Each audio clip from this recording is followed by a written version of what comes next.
Hello and welcome to week 8 of Wilds of Eldraine. Every week I go through my top 8 or so favorite decks in the standard meta, and this week I'm going to start things off with the Domain Ramp deck by Beekeeper that won first place in the standard challenge on the 21st of October. So one thing to note is that we're pretty far into the meta at this point, right? Or like there haven't been a whole lot of creative innovations anymore. It's kind of fine-tuning the top 3 decks, right? So in best of 3, the top 3, in my opinion, are Esper, either Midrange or Legends, Domain Ramp, and Azorius Soldiers. The variation that's running the Flash Soldiers, if we'll call it that, right? And then in best of 1, it's Azorius Soldiers, but like the creature forward one, Mono-White Aggro and Mono-Red Aggro. And so we'll kind of, I'll do my best to cover kind of what some of the fine tweaking has happened in the last week. And for this one, if we compare this one to Reed Duke in Worlds, Beekeeper decided to run 1 copy of Chromehost Seed Shark, which is kind of a fun one because it's a 2/4 flyer that whenever you cast a spell, a non-creature spell, you incubate X, where X is that spell's mana value, and it has really good combinations with Leyline Binding. So we've seen this before in the past, earlier on in Wilds of Eldraine, and so it's kind of fun to see it come back. And Leyline Binding, even though if you cast it for 1 with the domain, it still costs 6, and so you get a 6/6 incubator token out of it. It's a fun little combo. And then I've also seen a couple of people have been deciding to cut 2 copies of Invasion of Zendikar. And I like that cut because sometimes when you have 3 copies of this in your hand, it's not really doing anything for you to just grab a whole bunch of lands, right? And so I like tweaking it down a little bit. And I think that's a pretty good change. And they've also cut 1 copy of the Courier Briefcase, which is pretty good for best of 3, because really Courier Briefcase is just in here so that we can hit Sunfall on turn 4 instead of turn 5. And so it's really good if you're up against aggro, but the best of 3 is mostly made up of mid-range decks. So ramping to this a turn sooner doesn't really matter unless you're in the best of 1 meta and you're coming up against mono red a whole ton. All right. We do have some more interaction though. So we've got +2 go for the throats, up to a total of 3. They cut the virtue of persistence, and they favored putting in 1 additional land and a mountain, so that you can actually go and find this with Invasion of Zendikar and things like that to give you full domain if you're missing your Ziatora's Proving Grounds. Some interesting thoughts and speculations. And then the sideboard is we got 1 Destroy Evil, 2 Disdainful Strokes, 2 Knockout Blows, 2 Farewells, 2 Duress, which is really good against the control decks, another copy of Destroy Evil, Up the Beanstalks for a total of 4, another Chromehost Seed Shark, the Obstinate Baloth, which is, I guess my head's in the way for that one. Obstinate Baloth is particularly good against Lily, anything that makes you discard. So we've got 2 copies of Obstinate Baloth. Second list that caught my attention this week is Esper Control by Terribad, who won 2nd place in the standard challenge on October 21st. And we've seen this one as well. Although I wouldn't say this a top performing meta deck, it is kind of a fun off-meta choice. And this one is running Jace as an alternate win con to just having the Wandering Emperor. And alternatively, we can mill out our opponent instead of killing them with the 2/2s if that doesn't pan out, or 1 copy of Mirix.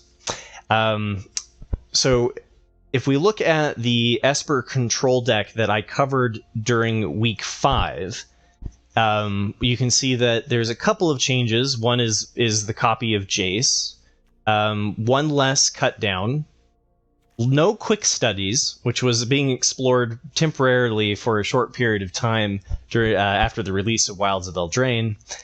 We've got 1 more Siphon Insight for a total of 2.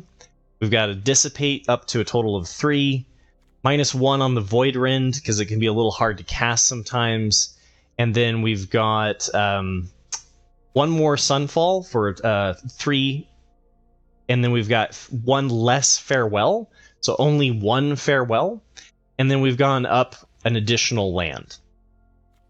The sideboard has cut down Path of Peril if you're coming up against, your really aggro decks.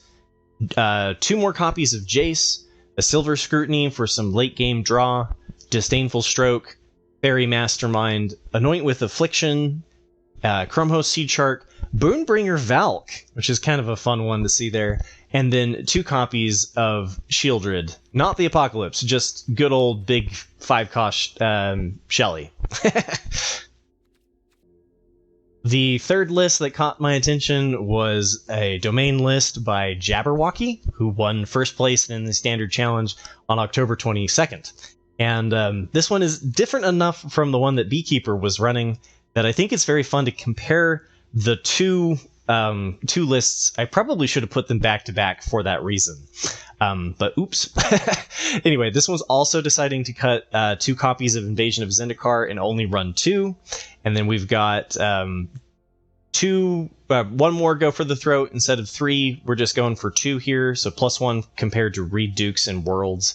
And then we've got 1 copy of Depopulate, which I really like this idea, especially if you're running your domain ramp list in best of 1. I would definitely keep Depopulate in mind. I've seen some lists running as many as 2, and being able to get to this board sweep just a turn earlier is a really good way to go about it. And we've also got, notably, there's no Courier Briefcase, right? So instead of going for the ramp to Courier, ramping to Sunfall through the Courier's Briefcase, we're just going for Depopulate on 4, right? And I think that's a decent enough change. We've gone to Up the Beanstalk, 3 copies of Up the Beanstalk. And this is just a really great way to outvalue your opponent. So the more that you're coming up against mid-range or control, the better this becomes. And this list is also deciding to run 1 additional land and a mountain as well. So if you're running that domain list, definitely consider running a mountain in the main.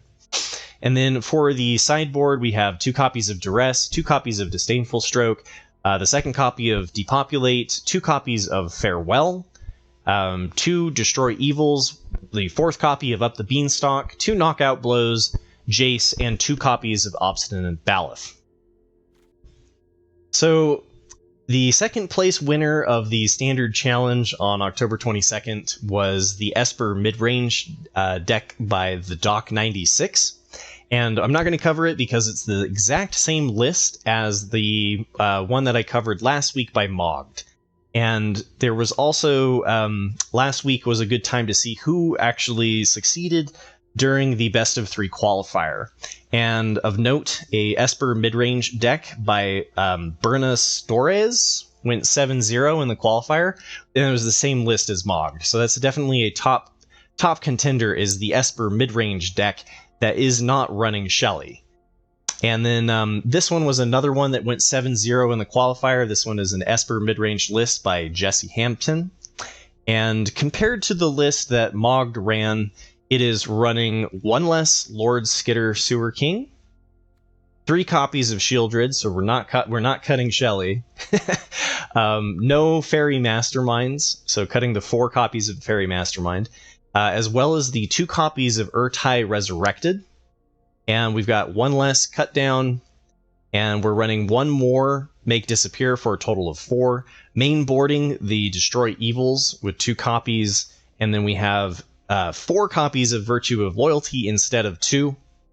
And then notably, we do also have a Plaza of Heroes. So this is kind of like an Esper midrange meets Esper Legends list that I thought was pretty cool. And for their best of 3 sideboard, they have 2 more additional copies of Cut Down, 4 copies of Disdainful Stroke, a Negate, Lord Skitter, Sewer King, Kaido, Shizuki, the Planeswalker, and then 3 copies of Glistening Deluge to hate on that aggro. And another one that I saw that went 7-1 in the best of 3 qualifier was Azorius Soldiers by Damian Cohen. So if we compare this list to the one that was winning the standard challenges the week before, the list I posted by Falcon and Venom 1, this one is running 1 less copy of Knight Errant of Eos, decided to cut the 4 copies of Lunarch Veteran entirely, Probably because in best of 3 you're not going to come up against mono red very often. Running 3 copies of Skrelv Defector Might, no copies of the Regal Bunnicorn, so down 2 copies there, and then we're also down 2 copies of the Werefox Bodyguard, which are typical things that you see in the Azorius Soldiers list. And this was leading a little more into what we used to see in the best of 1 Soldiers list. We're going to be running 4 copies of the Valiant Veteran, just really leaning into the full-blooded Soldiers synergies, and 4 copies of Sky Strike Officer, 1 copy of Lantern Flare in the main board, kind of an interesting one, and then we've got 2 less copies of Make Disappear, and 2 main boarded copies of Destroy Evil as well. And maybe this was anticipating coming up against a lot of Esper midrange and wanting to be able to destroy Rafines for cheap. Not exactly sure what their why both of these were running the both of the 7071 qualifier winners were main boarding the Destroy Evil, but it seemed to have done well. And instead of the Make Disappears, we've upped the amount of Protect the Negotiators. So we're at a total of 3 copies of Protect the Negotiator. No Wedding Announcement, which I thought was kind of interesting. Cut the 4 copies of Wedding Announcement. So we're leaning more into the full-blooded Soldier synergy. And we're down 1 land for a total of 23. And we've got in the best of 3 sideboard, we've got the Dinnik, which can just absolutely shut down some people's strategies. Brutal Cathar, just 2 copies of Brutal Cathar. Archangel Elspeth, the Wandering Emperor, a 3rd copy of Destroy Evil, 2 copies of Invasion of Gobakon, a Lantern Flare, 2 more copies of Lantern Flare, a Disdainful Stroke, a 4th copy of Protect the Negotiators, and and that 2nd copy of the Brutal Cathar. And don't you worry, I'm not only going to do just best of 3 lists, I also like to look at best of 1. And right now, the top performing best of 1 list still looks like the Creature Forward Azorius Soldiers list that I covered in week 6, that has the 1 copy of My Roll, the 4 copies of Sky Strike Officer, and the 4 Brutal Cathars. And the 2nd place one is the Mono-Red Aggro list that I covered last week in week 7, that is running the 3 copies of Strangle, as well as the 4 copies of Thundering Raiju. And so this one is 3rd on Untapped, and compared to the list that I covered during Lord of the Rings, which is currently the number 5th one, with 38,000 matches in Wilds of Eldraine. This one is running 2 less copies of Skrelv and 1 more copy of Guardian of New Benalia, and I really like this change because of just how prevalent mono red is in best of 1. So this one is particularly good because it's very hard for them to remove the Guardian of New Benalia unless they have the Kumano exile, on turn 3 and whatnot. But it's still a pain in the butt. And we've also got 1 less copy of Adeline, Resplendent Cathar. It is a legendary, so I think it kind of makes sense to run 3 instead of 4. We've got 4 copies of Anointed Peacekeeper, so leaning very heavily into disrupting our opponent's plays. -2 copies of Ossification, so no Ossification. And then we've got 1 less Plains in lieu of running 1 copy of Mishra's Foundry in case we end up against Control.